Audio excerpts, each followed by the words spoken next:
예수 믿는 거 어떠세요? 힘들어요? 어려워요? 그게 그건데 뭐. 예수 믿는 거 쉽지 않습니다. 특별히 예수 잘 믿는 것, 제대로 믿는 것 정말로 쉽지 않습니다. 어느 액자에 보니까 이렇게 적혀 있더라고요. 고요하면 찬송하라, 외로우면 기도하라, 괴로우면 주를 보라. 이와 비슷한 찬양의 가사가 있지요. 괴로울 때 주님의 얼굴 보라. 우리 1절만 한번 불러볼까요? 1절만 한번 불러보겠습니다.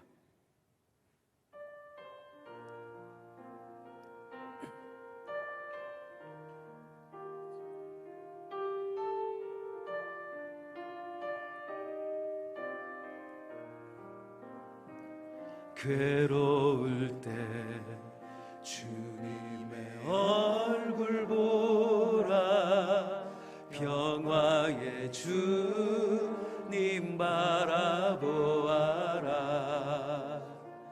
세상에서 시달린 친구들아,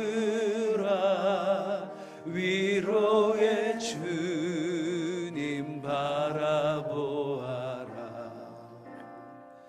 눈을 들어 주를 보라,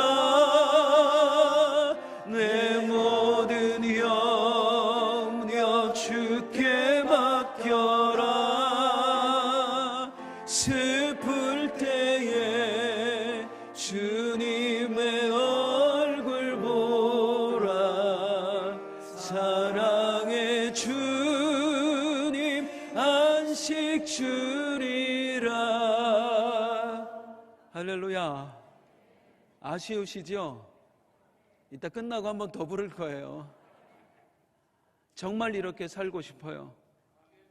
정말로 이렇게 고요하면 찬송하고, 외로우면 기도하고, 괴로울수록 더 주님만 바라보는 사람으로 살고 싶어요.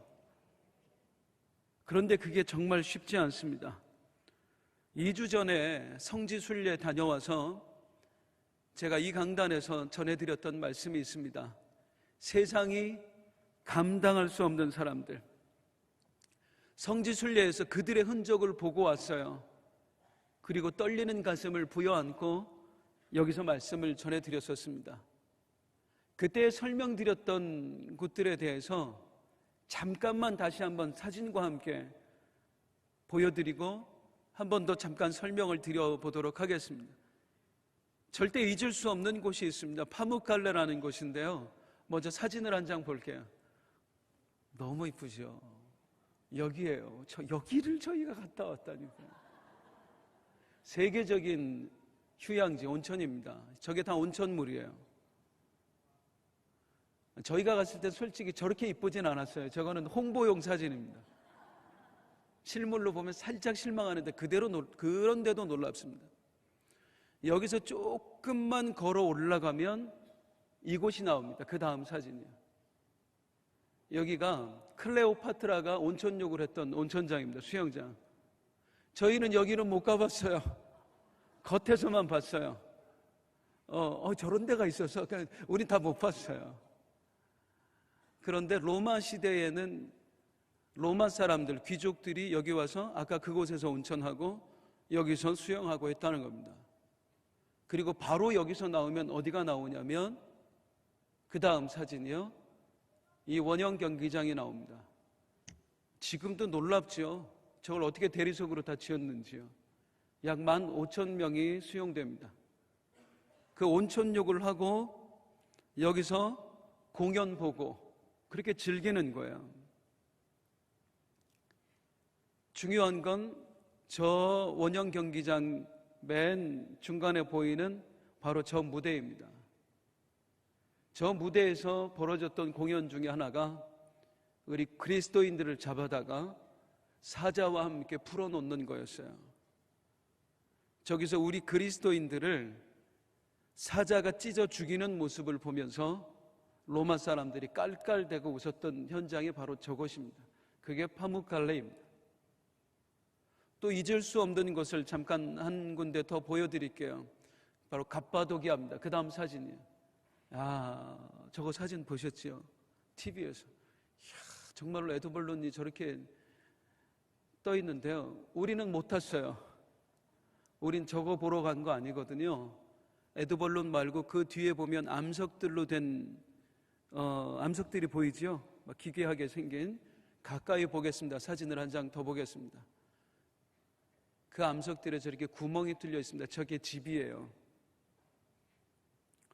우리 초대교회 그리스도인들이 로마의 핍박을 피해서 저 광야로 도망갔어요. 그리고 저기에 굴을 파서 살고 있었던 거예요. 저기서 생활한다는 게 얼마나 힘들었을까, 열악하고. 우리가 이제 동굴의 한 군데 들어가서 거기서 잠깐 찬양하고 말씀 듣고 예배를 드리는데 처음에 들어갔다 다 나왔어요.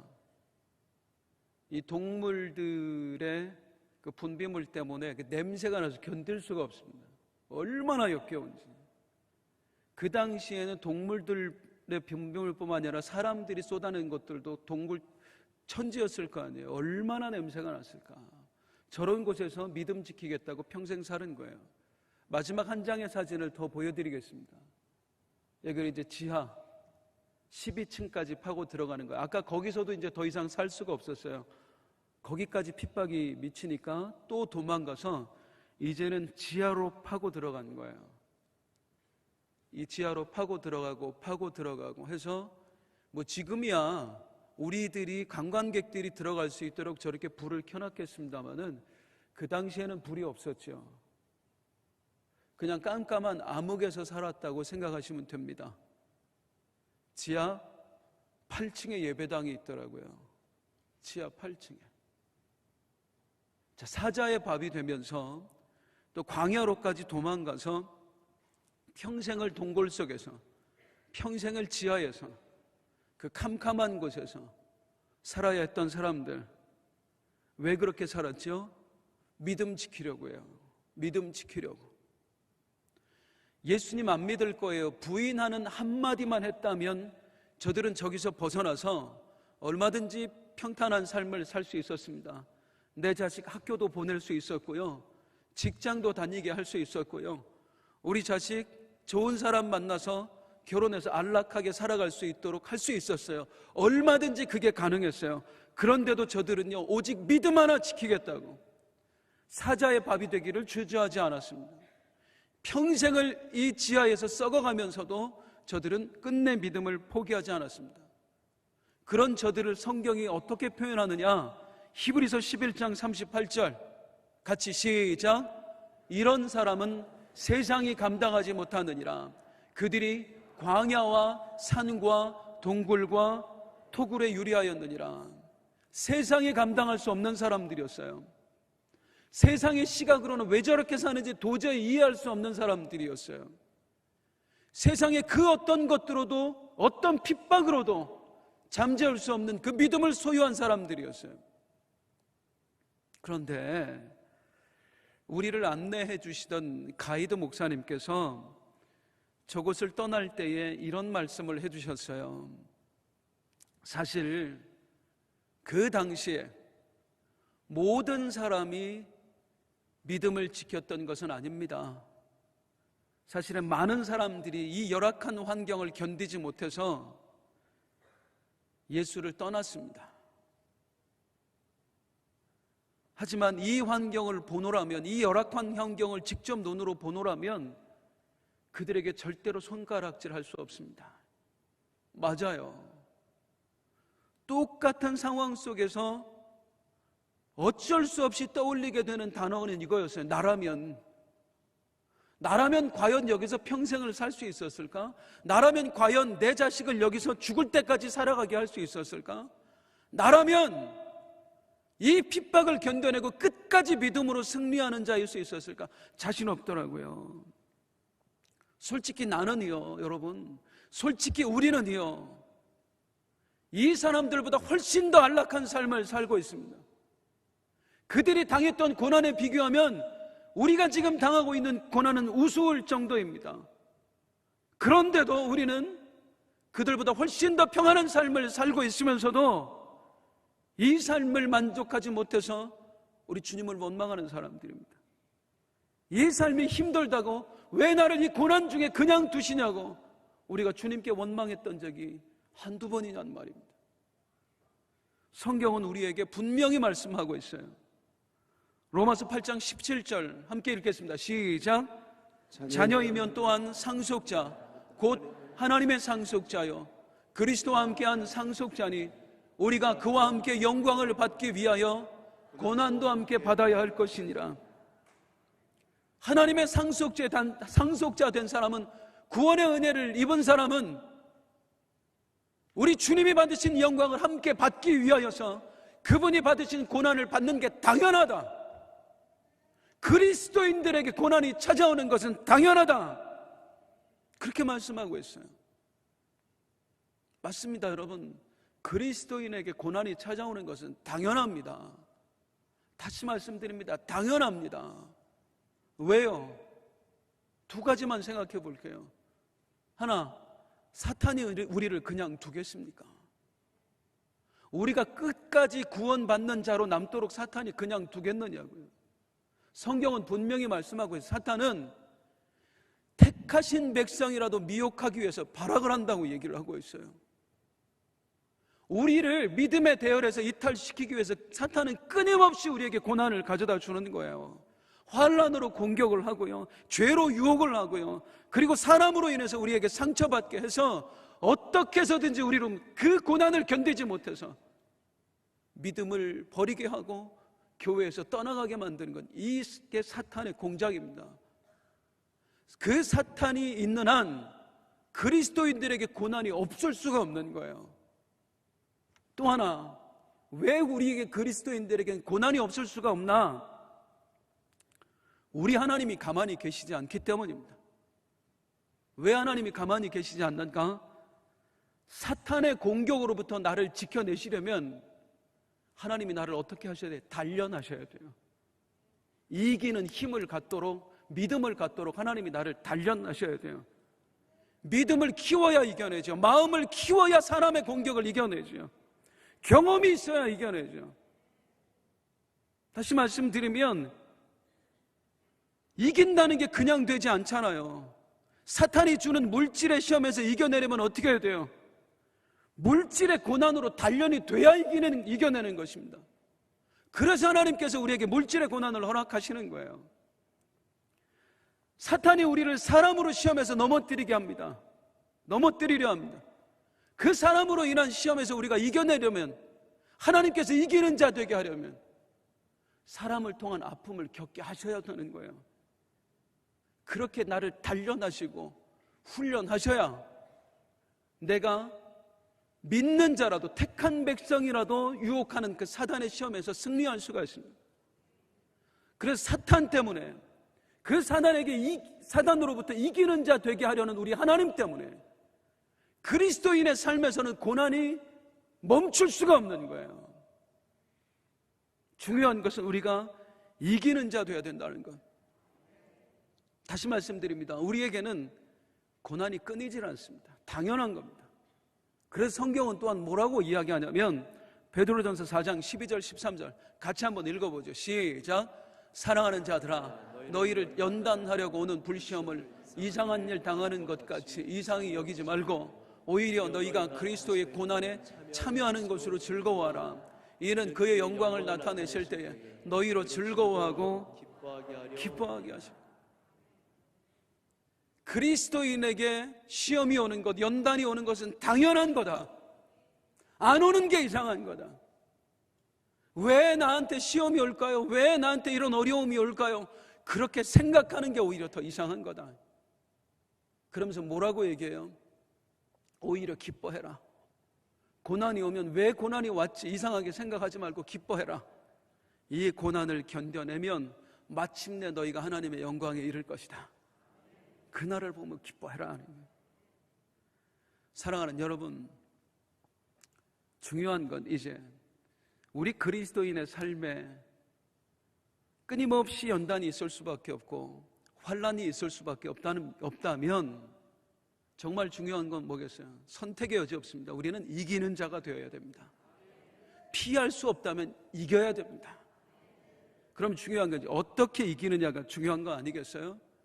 오늘 말씀이 그걸 가르쳐줘요.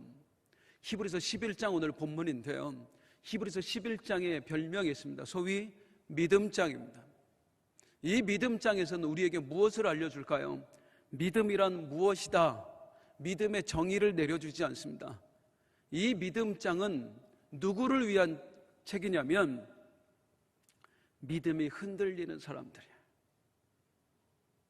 조금 아까 봤던 우리 사진에서 사자의 밥이 되고 내 동료가 사자의 밥이 되고, 그리고 함께 동굴 속에서 피신해 살다가 지하 속에서 살다가 나 이제 이렇게 더 이상은 못 살겠어 하고 떠나는 사람들을 바라보면서 도대체 나는 어떻게 해야 되지?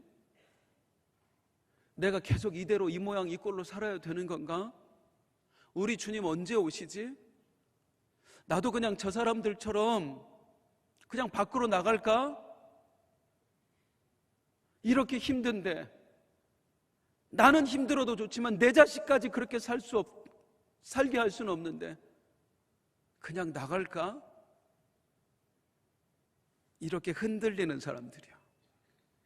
그 사람들을 위해 쓰여진 책이 히브리서 11장이에요.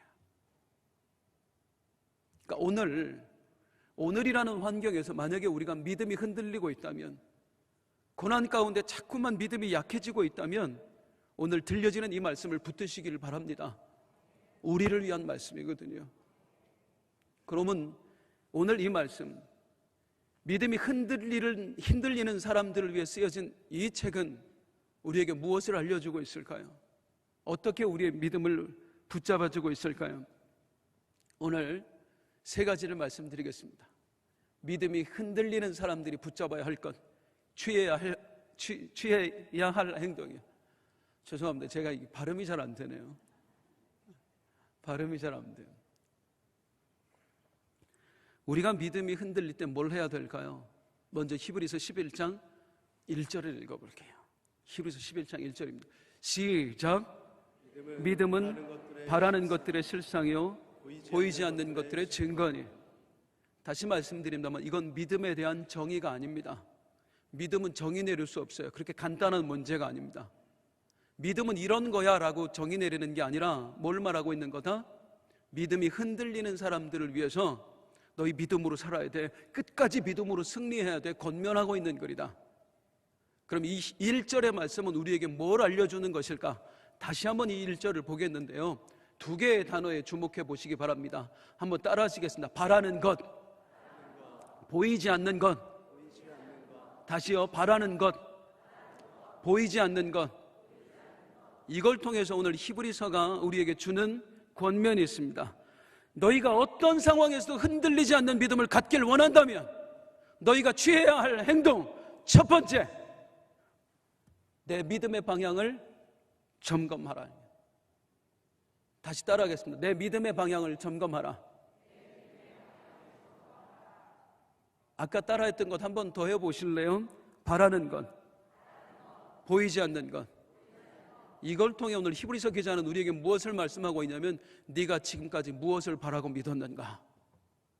믿음이 흔들리는 사람아, 가장 먼저 우리 그것부터 생각해보자.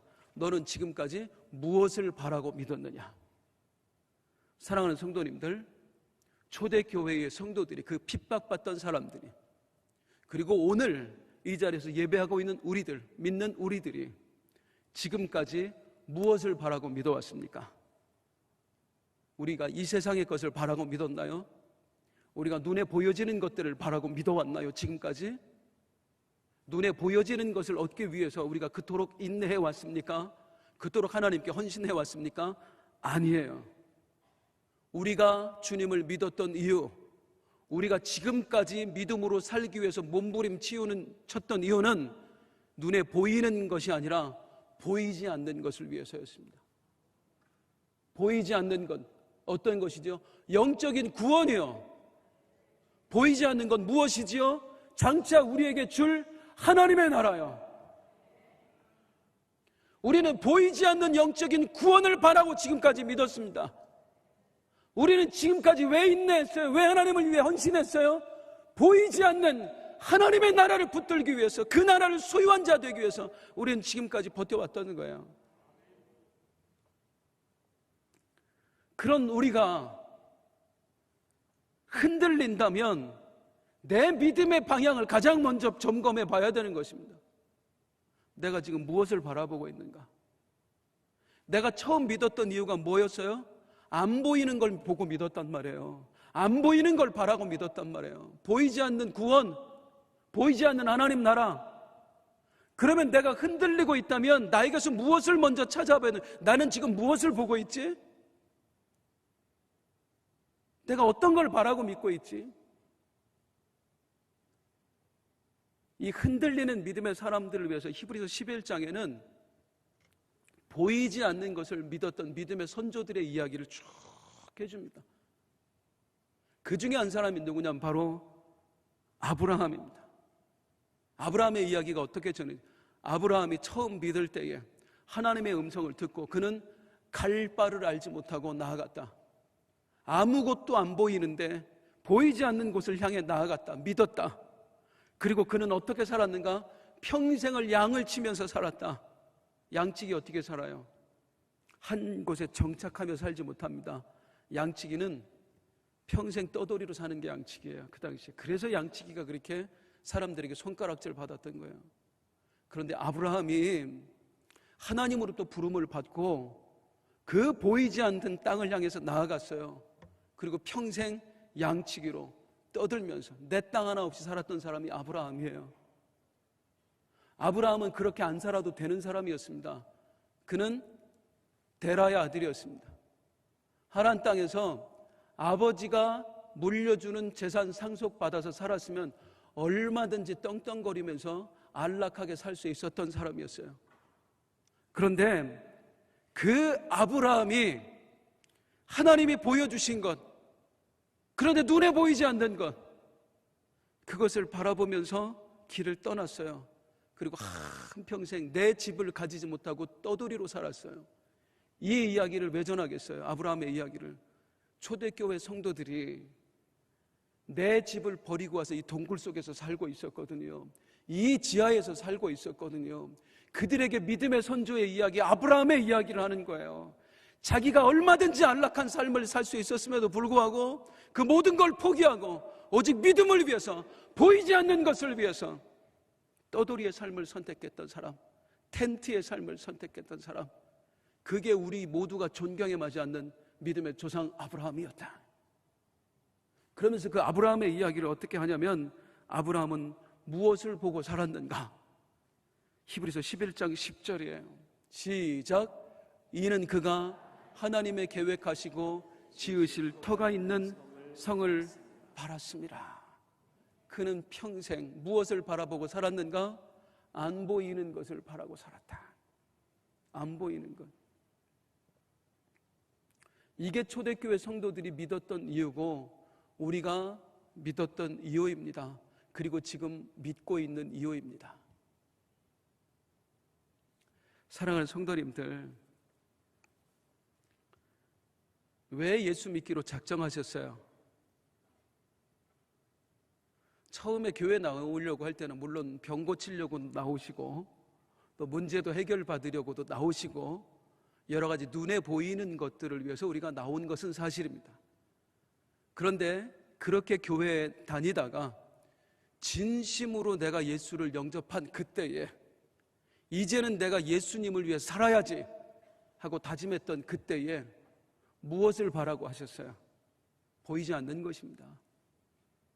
눈에 보이는 거 아니었어요. 돈 때문도 아니었고요. 건강 때문도 아니었어요. 오직 나를 구원하신 그 은혜, 그것에 감사하여서 그 주님이 주실 영적 구원, 보이지 않는 영적 구원 때문에 내가 예수님 영접했어요. 그 보이지 않는 하늘 천국을 소망하면서 우리가 지금까지 신앙생활을 해왔어요. 그런 우리가 지금 삶의 고난 때문에 절망하고 있다면, 만약에 믿음이 흔들리고 있다면, 하나님을 향해 원망하는 마음이 들고 있다면 나를 한번 돌아보잔 말이에요. 그렇게 보이지 않는 것을 바라고 믿었던 나는 지금 무엇을 바라보고 있지? 무엇을 바라고 있지? 성도님들, 죄송한데 이 질문 한번 드려볼게요. 혹시 믿음이 흔들리고 있다면, 하나님을 향해 원망하는 마음이 들고 있다면 그 이유가 무엇입니까? 천국 못 갈까 봐 하나님 원망하고 계신가요? 하나님 자녀 된 것이 취소될까 봐 두려워 떨고 계신가요? 아니잖아요. 죄송해요, 성도님들. 하나님 원망하는 거 돈 때문이잖아요. 건강 때문이잖아요.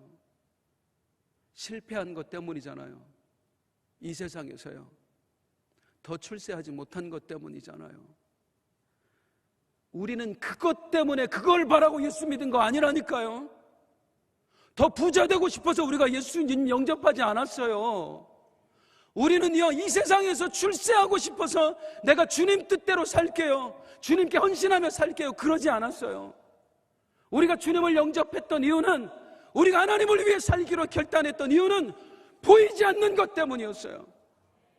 그거 바라보고 믿었던 내가 왜 보이는 것 때문에 흔들리고 있는가? 왜 눈에 보이는 것이 손에 쥐어지지 않았다고 해서, 왜 더 부자가 되지 못했다고 해서, 더 건강하지 못했다고 해서, 내가 더 출세하지 못했다고 해서, 더 떵떵거리는 삶을 살지 못한다고 해서 내가 주님을 원망하는가? 다시 믿음이 흔들리고 있다면 가장 먼저 취해야 할 행동, 첫 번째, 내 믿음의 방향을 점검하라. 보이지 않는 것 다시 바라보고 사시기 바랍니다. 히브리서 기자가 말하는 두 번째, 믿음이 흔들리는 사람들을 위한 권면, 두 번째는 뭐냐면 이것입니다. 한번 따라하겠습니다. 내 인생 최고의 가치를 재설정하라. 예, 한번 더 따라하시겠습니다. 내 인생 최고의 가치를 재설정하라. 무엇을 재설정하라? 내 인생 최고의 가치.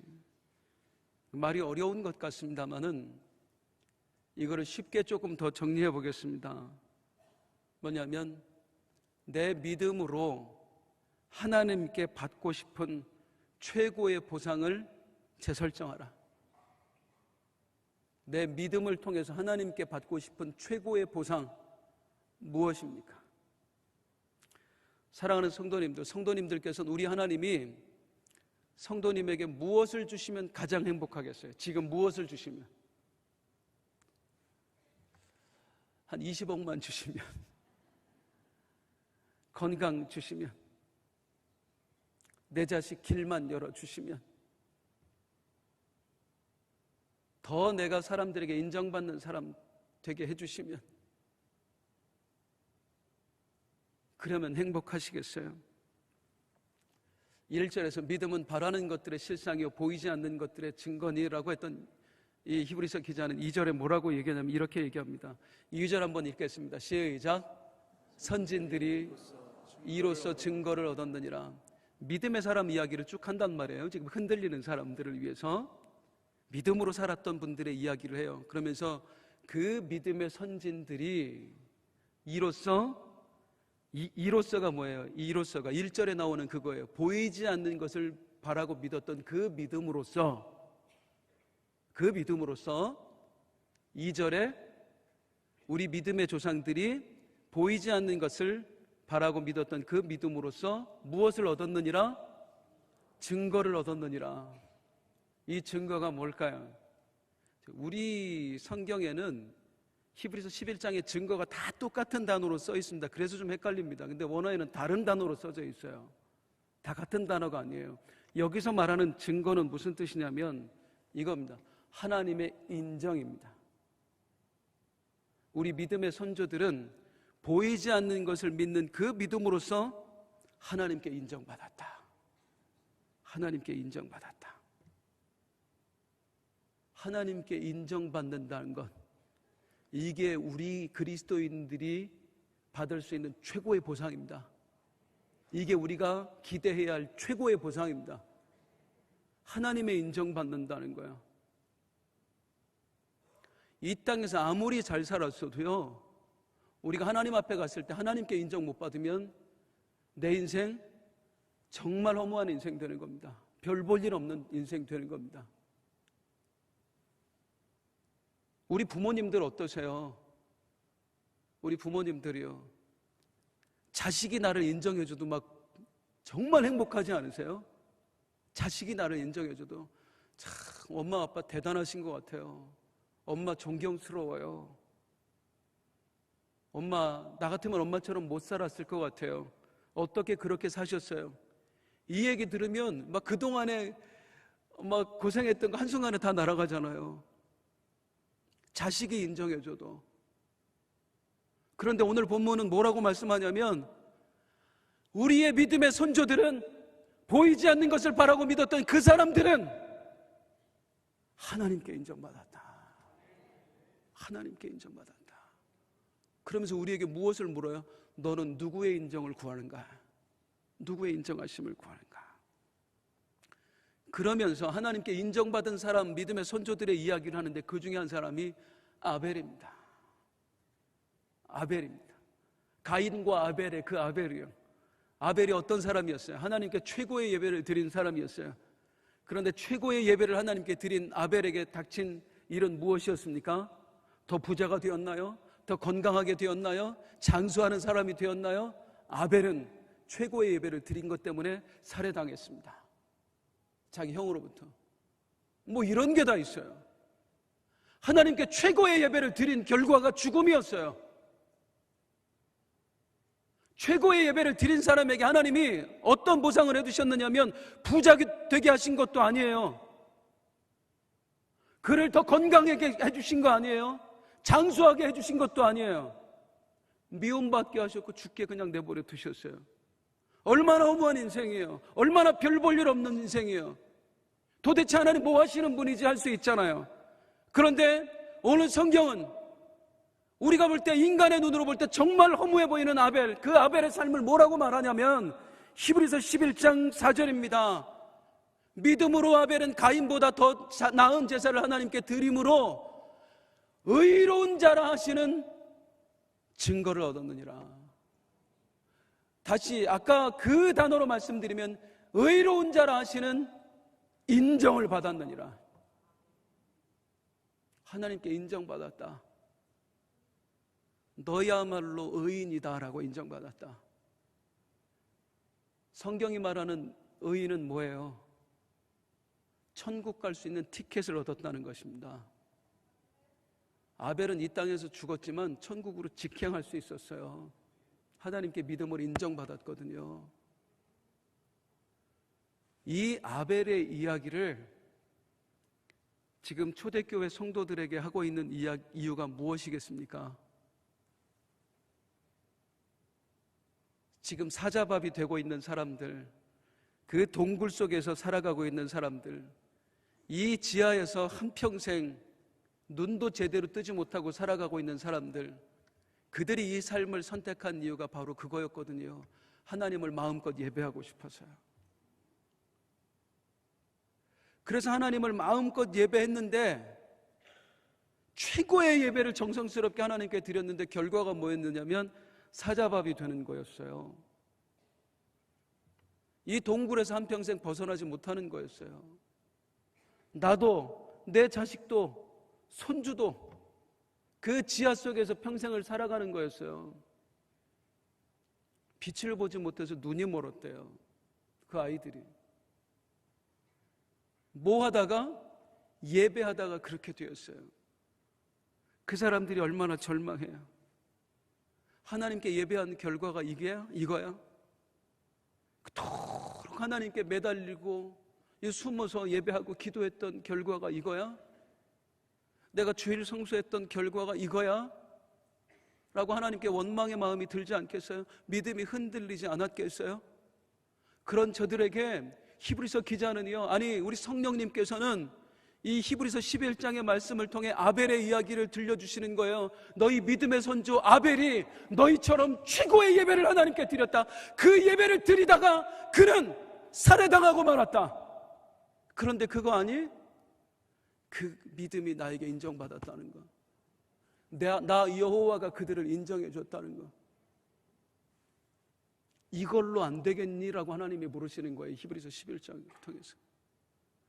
내가 너를 인정해 주는데 그걸로 안 되겠니? 로마 황제는 너희를 잡아 죽이지만, 너희의 이웃들은 너희를 향해 손가락질하지만, 나 만군의 여호와가 너희를 인정하고 있는데 그걸로 안 되겠니? 라고 묻고 계시는 거예요. 우리 믿음의 생활, 때로는요 가족들도 이해를 못해요. 가족들도. 헌금 좀 많이 해봐요. 남편이 막 눈에 그냥 쌍심지를 키고 쳐다보잖아요. 우리 자식들 교회에다 다 갖다 바치면 뭐하냐고, 엄마 왜 그렇게 사냐고 막 안 그래요? 누가 나를 이해해 주겠어요? 믿음으로 사는 나를. 몸 아픈데 그 아픈 몸, 힘든 몸 이끌고 이 철야 기도에 나오면 가족들이 잘 다녀오세요 해요? 아이고 정말 참 무슨 열려나셨다 열려나셨어. 꼭 예수 믿어도 그렇게 믿어야 돼? 조롱한단 말이죠. 아무도 인정해 주지 않아요. 내 믿음, 내 헌신 누구도 인정해 주지 않아요. 그런데 하나님께서 오늘 이 본문을 통해 우리에게 말씀하시는 거예요. 내가 인정할게.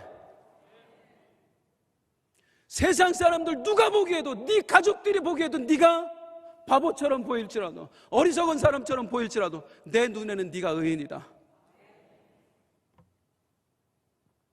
하나님께 받는 최고의 보상은 하나님의 인정입니다. 이걸 뭐랑 바꿔요? 하나님께 인정받는, 하나님이 주신 트로피, 돈하고 바꾸실 분이에요. 조금 흔들리는 분 계셨는지 몰라요. 액수에 따라 달라지나요? 건강하고 바꾸실 분이에요. 저는 목숨과도 바꾸지 않겠습니다. 하나님이 인정하시면 그게 최고지요. 우리 그리스도인들에게 그거 이상 뭐 있겠어요? 믿음이 흔들리는 사람들에게 오늘 히브리서 11장이 주는 권면, 네 믿음이 흔들릴 때 너는 이렇게 해라. 세 번째, 따라 하시겠습니다. 끝까지 인내하라. 끝까지 인내하라.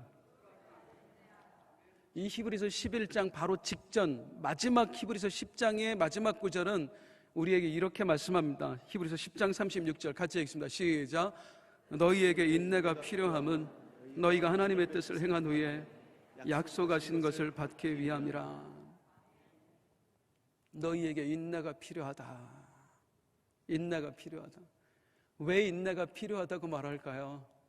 쉽지 않으니까요. 결코 이긴다는 게 쉽지 않으니까. 믿음으로 산다는 것 어렵습니다. 정말 어려운 일입니다. 이 강단에서 제가 믿음으로 사는 게 쉬운 것처럼 말하지만 아니에요. 어려워요. 저도 어려운 건 알아요. 결코 만만치 않습니다. 그럼에도 우리는 믿음으로 살아야 돼요. 인내해야 돼요. 하나님의 결국이 있거든요. 하나님의 결국이. 이 히브리서 11장에서 너희가 믿음으로 인내하면 어떻게 될 거야 라고 말할까요? 우리 믿음의 손조들을 말이야, 그 모진 상황에서도 오직 믿음 하나 가지고 살았거든. 끝까지 인내하고 살았거든. 그래서 그들이 어떻게 됐는 줄 알아? 이 구절 보면 정말 미칩니다. 이 표현 죄송합니다. 미칩니다. 뭐라고 성경에 쓰여져 있는지 한번 보실래요? 히브리서 11장 39절입니다. 시작. 이 사람들은 다 믿음으로 말미암아 증거를 받았으나 약속된 것을 받지 못하였습니다. 이 사람들 다 믿음으로 살았어. 그래서 하나님께 증거받았어. 하나님께 인정받았어. 그런데 말이지, 그 다음 뭐예요? 뭐 이렇게 빨리 없애요. 다시 뛰어나 보세요.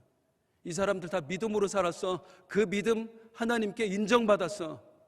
그래서 어떻게 됐는 줄 알아? 약속된 거 하나도 못 받았다. 이야, 뭐 이런 하나님이 다 있어요? 이런 하나님이 다 있어요. 그런데 그래서 감사하더라고요. 그래서 이 성경이 만약에 사기치는 것이라면 이 히브리서 11장 뭐라고 얘기하겠어요? 그들이 믿음으로 살았어. 그래서 하나님께 인정받았어. 이야, 그래서 그 사람들이 거부가 됐잖아. 그 사람들이 이 땅에서 누구도 오를 수 없는 높은 위치에 올라갔잖아. 세상에 헤라클레스처럼 힘이 세져서 건강해졌어. 이렇게 말했으면 사기치는 거예요. 그런데 뭐라고 얘기해요? 그들은 이 땅에서 아무것도 못 받았어. 이 얘기 누가 할 수 있을까요? 당당한 사람만 할 수 있습니다. 정말 당당한 사람만 할 수 있습니다. 어떻게 당당한? 이 땅에선 너희가 아무것도 못 받았지만 장차 너희가 받게 될 것은 이 땅에서 받는 것과 비교도 할 수 없어. 이 확신을 가진 분만 얘기할 수 있는 게 그들이 믿음으로 살았지만 하나님께 인정받았지만 이 땅에선 아무것도 못 받았다 이거예요. 그리고 뭐라고 얘기하냐? 이 땅에서 아무것도 못 받았다. 39절에 딱 끝나자마자 40절에 하는 말씀 시작. 이는 하나님이 우리를 위하여 더 좋은 것을 예비하셨은즉 우리가 아니면 그들로 온전함을 이루지 못하게 하려 하심이라. 이 땅에서는 아무것도 못 받았다. 그런데 절대적으로 믿어라. 하나님이 우리를 위하여 더 좋은 것을 분명히 예비해 놓으셨다. 지금 사자밥이 되지만 이 땅에서는 너희가 비참하게 죽지만 더 좋은 것을 하늘에서 받을 것이다. 너희가 포기했던 것보다 비교할 수 없는 영광이 그 나라에서 기다리고 있다. 이게 뭐예요? 처음 믿었던 그거 끝까지 붙들고 인내하라는 거예요. 천국 때문에 예수 믿어놓고 왜 이 땅의 환난 때문에 이 땅에서 얻지 못한다고 흔들리냐? 네가 처음에 하나님께 받기로 약속한 천국 이 땅에서는 안 주어지는 거다. 절대로 안 주어진다. 우리 삶 이 땅에서는 끝까지 천국이 아닐 거다. 그래도 흔들리지 마라. 그 천국은 반드시 너에게 주어질 거니까. 이 땅은 유한하지만 그 나라는 영원하다. 너는 그 나라에서 영원히 살게 될 거다. 처음 이거 믿고 예수 믿었으니, 이거 바라고 예수 믿었으니 흔들리지 말고 끝까지 그것만 바라보자. 반드시 주실 것이니까. 이게 믿음이 흔들리는 사람들을 위한 권면입니다. 다시 내가 믿음이 흔들릴 때에 나를 들여다보면서 스스로에게 물어보세요. 호승아, 너 왜 흔들리고 있니? 돈? 너 그것 때문에 예수 믿은 거 아니잖아. 건강? 너 그것 때문에 예수 믿은 거 아니잖아. 너 구원 때문에 예수 믿었잖아. 천국 때문에 예수 믿었잖아. 하나님은 반드시 그거 주실 건데 왜 다른 것 때문에 흔들리고 있어? 왜 다른 걸 바라보면서 하나님을 원망하고 있어? 우리가 처음 바라봤던 것, 호승아 끝까지 바라보자. 끝까지 천국만 바라보자. 우리가 살아가고 있는 이 땅, 이 시대는 천국을 말하면 참 유치한 시대가 되고 말았어요.